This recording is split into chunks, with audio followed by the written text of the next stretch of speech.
if you account for all the corn and rice used by distilling, there's still about 2/3 of it left over for the brewing for beer. And then this is kind of like a brewer's joke, all right? You guys are all aware of the advertisement about brewing with no corn syrup. And of course that takes consumers' emotions and grabs a hold of it because high fructose corn syrup right now is considered like really fattening and really bad for health. But anyway, in beer, corn and rice are nothing more than used to cut out some of the malt flavor. And in fact, a good example that comes back from brewing history is when the first brewers came to the United States. They were coming here right at the beginning of the Pilsner Revolution in Europe, so they were looking for the lower flavored, bottom fermented, low colored beers. They came here in the United States. They had an ample supply of 6-year-old barley that was really poor quality, and one of the main problems with that barley is the extract of the malt made from it was extremely low. And so then what that meant then is for the brewer to make the same kind of beer, he had to add a lot more malt than normal, and that added a lot more malt flavor, which was undesirable for that style. And so adjuncts were used to cut that flavor. And nowadays, of course, adjunct use is pretty high. And in fact, many of the beers produced here in the United States would actually be considered happoshu in Japan legally. And if you guys don't know what happoshu is, come and talk to me later, and I'll give you the story on that one. Okay, so the thing is, we've got barley here. You can see that the consumption of barley is actually more than the production, and I'm going to show you later that when you take out selectable barley, then you can see the U.S. won't supply its own brewing barley. Rye and oats are wide open right now, and because there's not a lot of production of that based on our demand, but also because rye and oats are not being grown specifically for brewing characteristics. And wheat, you would think, and of course this wheat bar is way up here, it goes up like 10 times more, so it'd be like way up here, okay, for the production. And you would think that the U.S.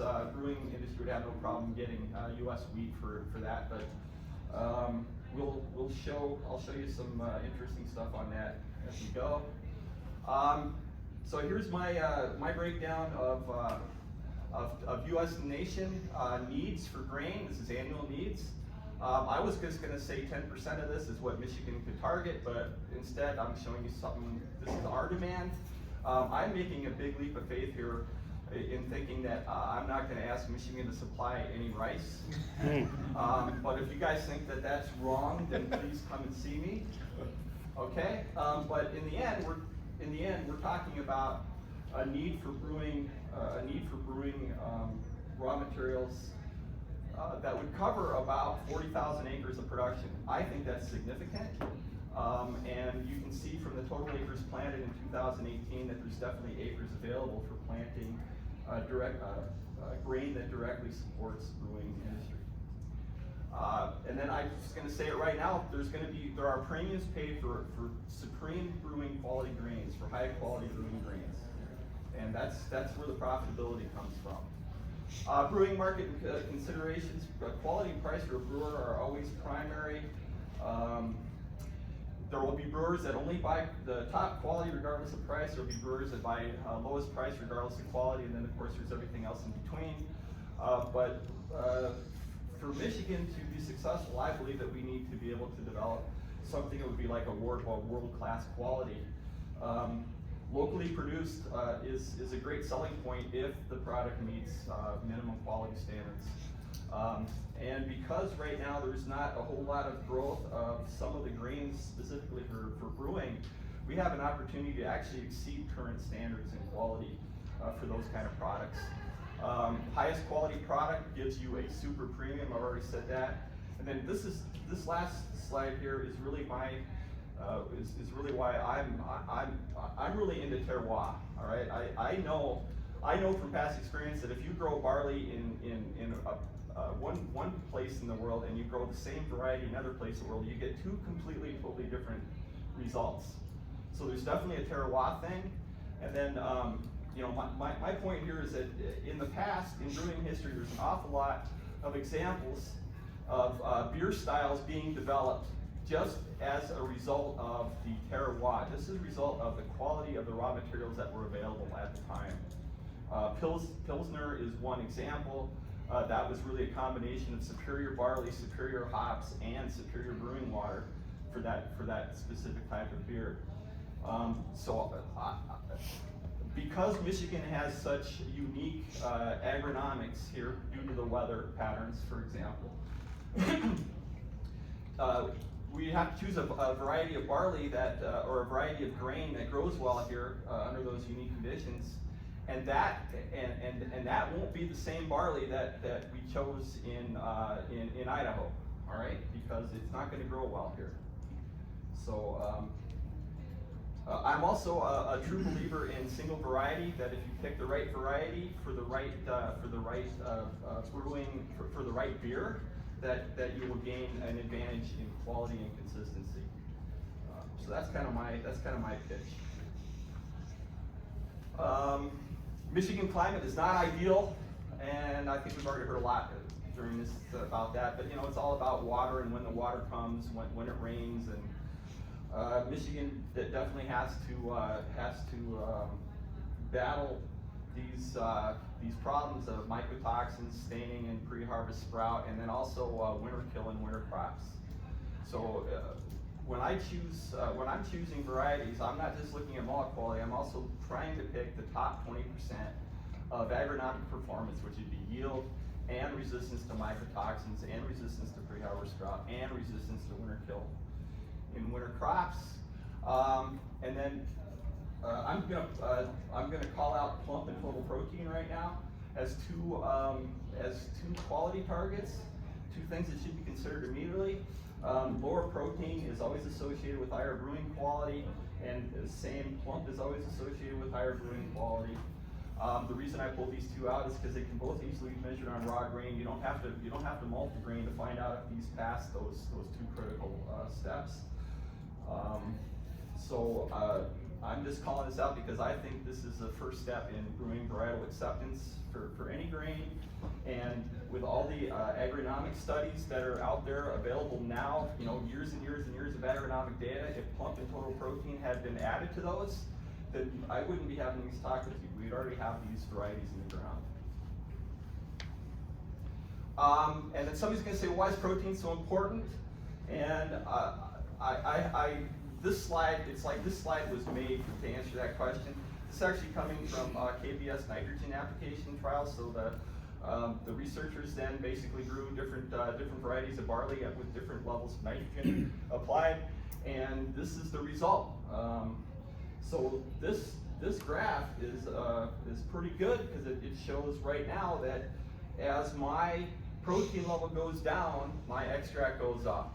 And if you look at the units here, if I'm going to lose from 13 to 9 units of protein, I'm going to gain between 80 and 83 units of extract. So it's basically a 1-to-1 switch over.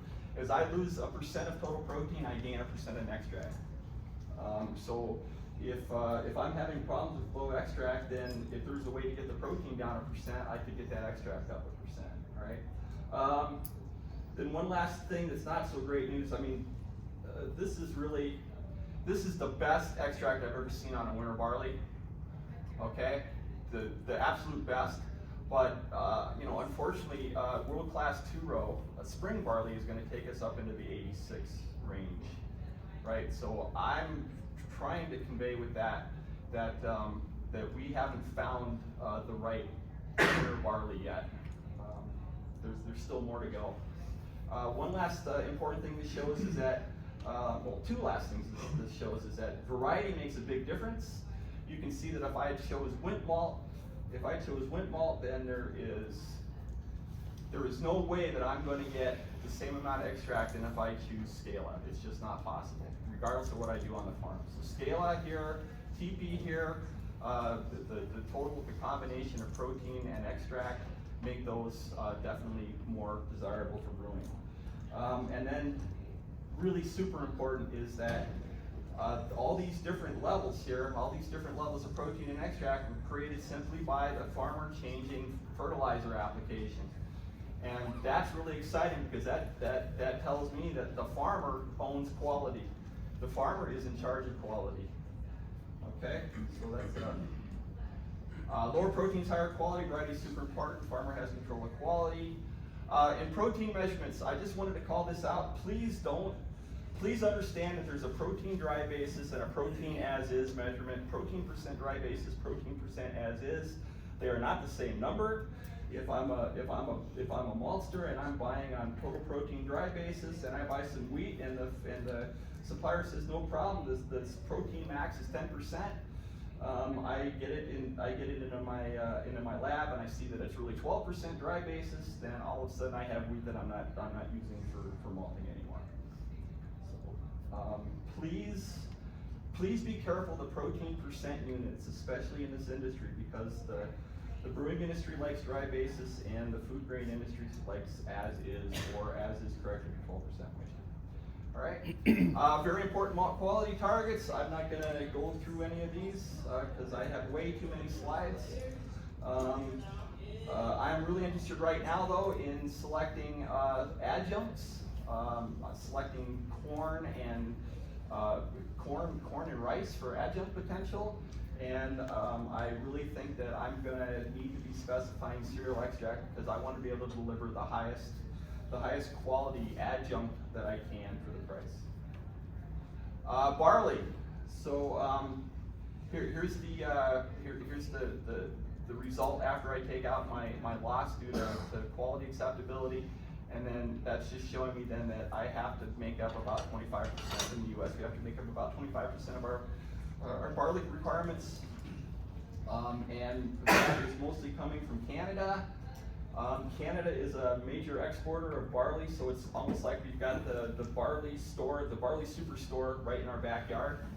There's some very good barley growing up in Canada, and with the proper selection of the proper varietals, Canadian barley can definitely hit world-class quality. And because of due in large part because of the exchange rate, the Canadian exchange rate, the barley coming out of Canada is pretty darn cheap, and that means that they're the price setter. So I can already get really high quality barley and every other grain that I need for growing out of Canada. So why do I want to grow it here in Michigan? And it's really because I want to be able to offer something unique. And who knows, maybe we come up and develop a whole new style of beer. I'm just saying.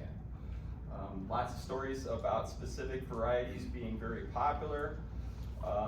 Golden Promise out of Britain is one of them. I mean, there's a lot of them. And these varieties are fetching quite a premium.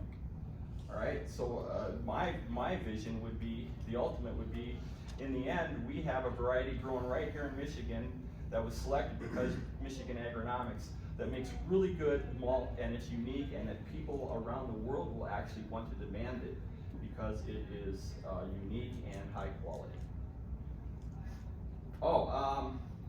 Yeah, the last comment I made, and we've already heard some presentations about this at this meeting, but that 25% that doesn't make malting quality has to go somewhere, and that means that we need to find a higher price outlet for non-malting quality barley than just feed, and so that there's some major work that could be done there. 2 minutes? So, we've got all sorts of barley agronomic data. We've got limited varieties. I'm showing you what I pulled out from research in Michigan and New York for top performers. And of course, this changes with the data set. I like to use malt quality fingerprints. Malting is really a study in multivariate analysis. So I just like to use colors early on. We can use, we can use principal component analysis and all that fancy stuff later on if we wish. But this allows me to, if I'm looking for a specific profile here, which would be blue, blue, blue, red, red, red, then I'm going to try to find a barley here that inherently gives me that profile. And you can see here the Tinka is probably the best. Not one of these varieties match either one of these optimal profiles, but there's some that are very close. Okay. We've got some really good ongoing barley research that is being talked about here, but it's all about how to grow barley better in Michigan, how to make better quality, better yields, better winter hardiness. Wheat. I gotta hurry here because I'm way over time here. We've got basically for wheat types, you've got every combination of red, white, hard, soft, winter, spring. I have malted many varieties of each one of those, and I know from that the white winter and red winter wheats make the best malt. But in the United States, most of the wheat malt is being made out of Canadian hard red spring. Okay, so there's an opportunity to make even better wheat malt than what's on the market here, just by using our local production. Also want to make the point that German malts are produced from soft winter wheats as well, and not hard red. I need to put something in the ground. What I did is I went and looked at all the different agronomic data. From that, I pulled out these varieties that were promising, and from those pilot malted and got so here, this is showing you my malt house yields. This is showing my germination that I got on the grain. And here is a typical malt analysis, and there you can see all the numbers on there. It's really a lot of variables. The only problem with this whole set was that none of the extracts were any good. But at the same time, the good news is the proteins were all too high. And they were all very high for winter wheat. So I just have to hope that this wheat was grown with a ton of fertilizer to get the yield up. And that's what this research work is going to be, is taking these four, wow. This is supposed to show that we got 4 top varieties. There it is, we got 4 top varieties, so those 4 now are going in the ground. We're going to try to get the protein down, but also add some potassium to try to get the yields up. So we're trying to go for higher yields and lower protein. So we're trying different combinations of nitrogen and potassium. Rye, same thing. There's not a lot of rye that's being grown specifically for brewing. I need to find some. I've malted a lot of different rye varieties. I know right off the bat that Rosetto happens to make really good malt, and that's because it's super plump. Rosetto also just happens to be the best yielder in about every varietal rye study. But there's more. There's actually a research project where 15 rye varieties are getting planted in 3 different nurseries in Michigan. The grains are going to get analyzed for quality and yield and flavor. And then hopefully I'm going to get some sample and make pilot malts out of it, and then some of it's going to go and make some distilled spirits. Oats. So this is really the most important right now for me because oats are hot right now. Brewers have been using oat flakes for a long time. It really gives a very specific mouthfeel characteristic, soft, silky mouthfeel characteristic. But when you make oat malt now and you put some heat on that and kiln, now you're bringing out some flavors. So now we can have that silkiness with some unique flavors. The oat malts that are coming in the United States right now are super duper expensive, and there's a lot of room for us to share the profitability on that. Okay, so summary. All that stuff, and I'm over time. So thank you so much for listening. Oh, and thanks to all the researchers and all the people contributing money. Like I said, there's a ton of work going on right now, and it's really super duper exciting. So thank you.